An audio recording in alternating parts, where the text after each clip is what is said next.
You're not bad with money. Let me say that again because I do not think anybody ever said it to you. I know nobody said it to me. You are not bad with money. The game you've been trying to win, the one where you cut the lattes and skip the vacation and budget harder and still end up behind, that game was never built for you to win it. It was built to drain you. And if you are a woman who came up with no caution, no safety net, no family to catch you, it was built to drain you twice. I came to this country alone from Haiti. No parents here, no family, no backup. I followed every single rule they handed me. I worked twice as hard as the people around me, and I was still broke. It took me 30 years to understand why. The system was not broken, it was working exactly how it was designed to work. Today, I'm going to show you two things: how the money was designed to leave you, and why, for some of us, it was designed to leave faster. Stay with me. The second one is the part nobody says out loud. For most of my life, I thought broke was a character flaw, my character flaw. I thought if I was just disciplined enough, smart enough, if I worked a little harder, sacrificed a little more, wanted it badly enough, I would catch up eventually. And here's what I know now: broke is not a personal failing, it is a feature. Somebody is supposed to stay behind. The math of this entire system only works if some of us never catch up. That is not an accident in the design. That is the design. And once I understand that, once I really sat with it, everything changed. Not because I could fix the system overnight, but because I could finally stop blaming the one person who was never the problem: me. So let us start with the money, the part that drains everybody, no matter who you are. Think about how the system actually makes money off of you being behind. Late fees, overdraft fees, interest, and then interest on interest, minimum payments that are designed so the balance barely moves. Every one of those is a line item in somebody's profit report. Your struggle is their revenue. Let me give you the smallest possible example, because the small ones, they show you the design most clearly. I once bought a 99 cents ebook, 99 cents. It processed through an old bank account I had already closed. And do you know what the bank did? They reopened my closed account to process 99 cents and then charged me a fee and another fee and another. So by the time it was done, that 99 cents ebook had cost me over $100. And when I asked them why they processed a transaction on a closed account at all, they told me it was a courtesy. A courtesy that cost me $100. That is the business model in one sentence. They profit from the moment you are not watching, and they have built an entire system designed to make sure that you are too tired, too busy, and too ashamed to watch. This is what people mean when they say the system is designed to keep you poor. It is not a conspiracy. It does not need to be. It is just a business model. And you are the product being drained. I was not lazy. I was exhausted, and there is a difference, a big one. The system needs you to confuse the two. Because if you believe you are lazy, you blame yourself. But if you understand that you're exhausted, you start asking, who made you this tired? But here's the part that took me the longest to admit. The money was only half of it. There is a second drain underneath the first one. And it is the part that I almost did not put in this video. If you ever felt all of this and thought that it was just you, it was not. This whole channel is me saying the quiet part out loud for women over 50 years old who were never handed a map. So subscribe and ride with me, because now I want to tell you the second half, the part that I almost left out of this video. Every rule that they handed me assumed something.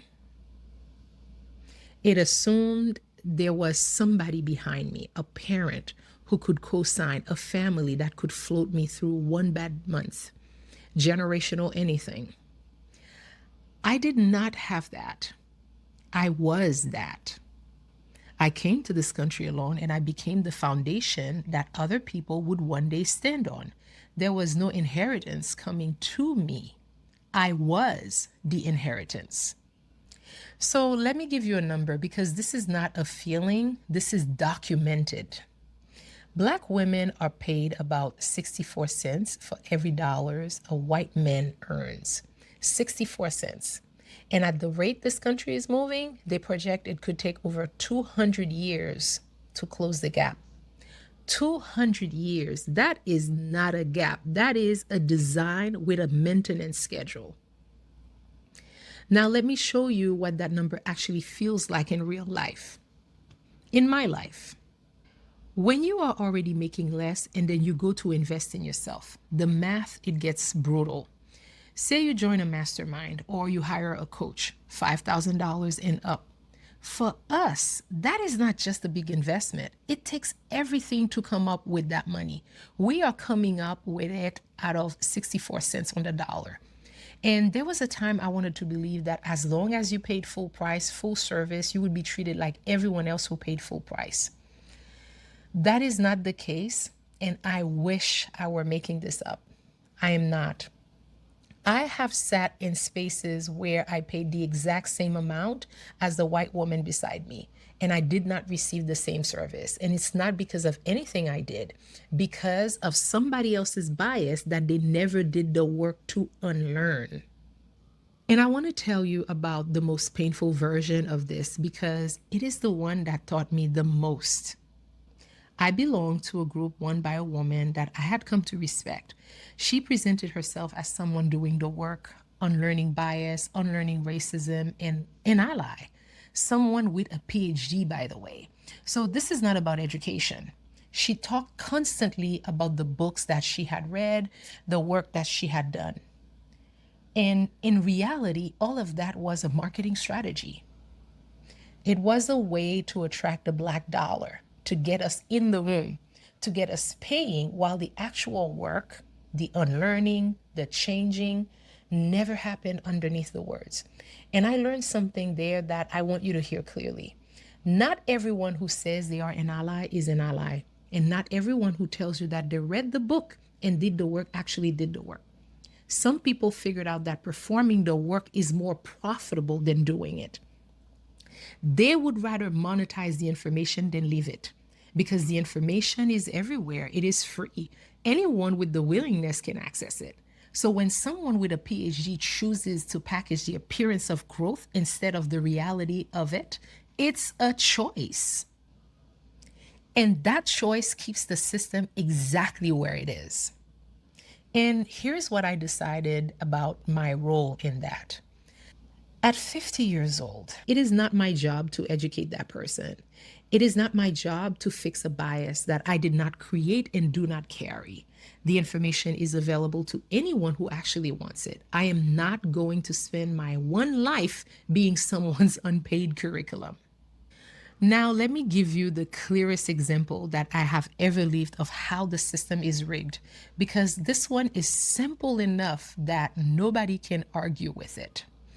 Years ago, I worked part-time at a call center, 4 hours in the afternoon, and the company ran a challenge. Whoever placed the most calls in a week would win a $50 gift card. A $50 gift card. Hold on to that. Now, placing calls was already what I did. It was the job. 4 hours minus my 15 minutes break making calls. And every call was recorded, so the numbers could be verified. There was no question about whether I earned it. So I won week 1 and I won week 2, and I kept winning every single week. And do you know what my white counterparts were doing during these 4 hours? They were fraternizing, chilling, killing time, getting paid 4 hours and spending part of it socializing. That is why they were not hitting the numbers. And it's not because they could not, because they were not trying. So here is what my manager did. my white manager, first, she checked to verify that I was really making all those calls. So the assumption was that I must have done something wrong, not that I was working harder, that I must be cheating. And when the recordings proved that I was doing exactly what I said, she did not ask the real question. She never asked, why is this one person hitting the goal and the others are not? What is it that she's doing that they are not? Instead, she changed the challenge. She moved the goalpost. She restructured the whole thing so that my white counterparts, performing exactly the way they had been performing, would now have a better chance of winning. Sit with that. Rather than reward the person hitting the target, she lowered the standard so that the people she wanted to win could win. She moved the goalpost in the opposite direction so that everyone she was rooting for could score.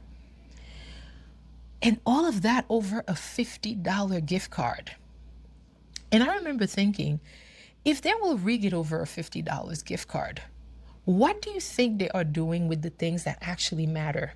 The promotions, the raises, the opportunities, the access to the rooms where the real money moves. That is the system. It does not just leave you behind. When you refuse to stay behind, it moves the line. And here is what 30 years of this does to a person. You stop trusting rest, you overgive, you overdeliver.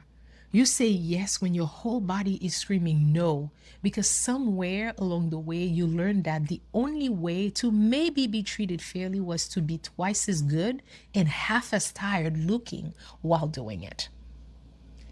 They call that being a strong Black woman. I call it financial trauma wearing a nice outfit. It is the exhaustion of running a race where the starting line was moved back and then being told you were just not running fast enough. It lives in your body. It shapes how you spend, how you save, how you rest, how you ask or do not ask for what you are worth. And recognizing it is the first step of the conveyor belt, because that is what it is. It's not a path, it's a belt. And it's designed to keep you moving and keep you tired and keep you too busy surviving to notice the design. Now, I need to talk to you about anger because I know some of what I have said might be making you angry. And I've spent years, so many years, angry about all of this. And at 50 years old, I realized something about anger, especially about that anger that I was feeling. The anger is also part of the strategy. Let me explain what I mean, because this is the most important thing I'm going to say in this entire video. When you keep me angry, when you keep me reacting every day, all the time, there is no room left for anything else. Anger clouds your judgment. It clouds your creativity. And as long as you have me busy being angry and busy reacting, I'm not paying attention to what is actually happening underneath. I'm not watching the goalposts move. I'm not noticing the rules change. I'm not seeing the rug get pulled or tracking which funds my people are quietly being locked out of. The anger keeps my eyes up here reacting while the real moves happen down there where I am too heated to look. Now, hear me clearly. I'm not saying anger is never useful. I have come up with some of my best ideas out of pure frustration. Anger can light a fire. Ask my Haitian ancestors in 1804. But I'm not talking about a spark. I'm talking about a state of being, living angry every day. That is not fuel. That is a leash. So I made a decision, instead of being angry, to be at peace. Not because the peace means I accept it. It's the opposite. Peace makes me vigilant. Peace makes me perceptive. Peace lets me see clearly what the anger was hiding. When I am at peace, I notice everything. And I take that energy that used to go into reacting and turn it into something that they cannot take from me. Creativity, strategy, and building. Which brings me to what I actually do about all of this, because I'm not going to leave you with only the problem, because that would just be one more person making you angry and then walking away. Here is my answer. It is overdue, and it is this. It is time for us, Black women, to do a wealth transfer of our own. And I am very intentional about this now. I am switching almost everything in my life over to Black businesses. The hair I buy, Black owned. The hair products I use, Black owned. The body cream, Black owned. The handmade soap for my family, Black owned. One category at a time. And I know it's gradual. I know that I cannot do it all at once, but I am purposeful about it. Because every dollar I redirect is a dollar that stops feeding a system that was never going to treat me right and start building the foundation under my own people. And let me tell you why I'm so intentional about it. I am tired of working hard, walking into these spaces, hopeful and dedicated, ready to pursue my goal, and running into walls that have nothing to do with me and everything to do with how somebody was raised and the bias that they never bothered to unlearn. I cannot single-handedly fix that system, but I can decide where my money goes. I can decide whose foundation I am building. I can take that 64 cents on the dollars and make sure more and more of it circulates inside my own community instead of flowing right back out to the people who were never going to reciprocate unless I reach their income bracket first. This is the way out that is actually in my hands. Not out budgeting a rigged system, redirecting my power inside it. So let me bring this all together. Number one, broke was never your character flaw. It was the design. Somebody profits from you staying behind. Number two, for Black women, the drain runs first and runs deeper. 64 cents on the dollar is not a feeling. It is documented, and the system moves the goalpost the moment you refuse to stay behind. Number three, trade the anger for vigilance. The anger is part of the strategy. Peace is how you finally see clearly enough to move. Number four, do the wealth transfer. Redirect your dollars toward your own people, one category at a time. That is the power that is actually in your hands. So no, you cannot outbudget a system that was built to drain you. I tried for 30 years. But you can stop volunteering for the parts that were optional. You can stop paying the hustle tax with your piece. You can stop being someone's unpaid curriculum. And you can decide at 50 years old, 60, or whatever age you are hearing this, that you are done running a race you were never meant to win on a track somebody else laid down. That is not giving up. That is the first honest thing that you will do for yourself in decades. I came to this country alone. I was the inheritance. Nobody was coming to save me. And for 30 years, I thought that was my disadvantage. It was actually my training. And this is the second birth. I did not need permission to stop running their race. Neither do you. Neither do you. All right. For those of you who don't know me, I'm Webley. If this name's something that you have felt and never had words for, tell me in the comments. What do you call your hustle tax? I read every single one of your answers, so remember to subscribe because I will be back with the next one.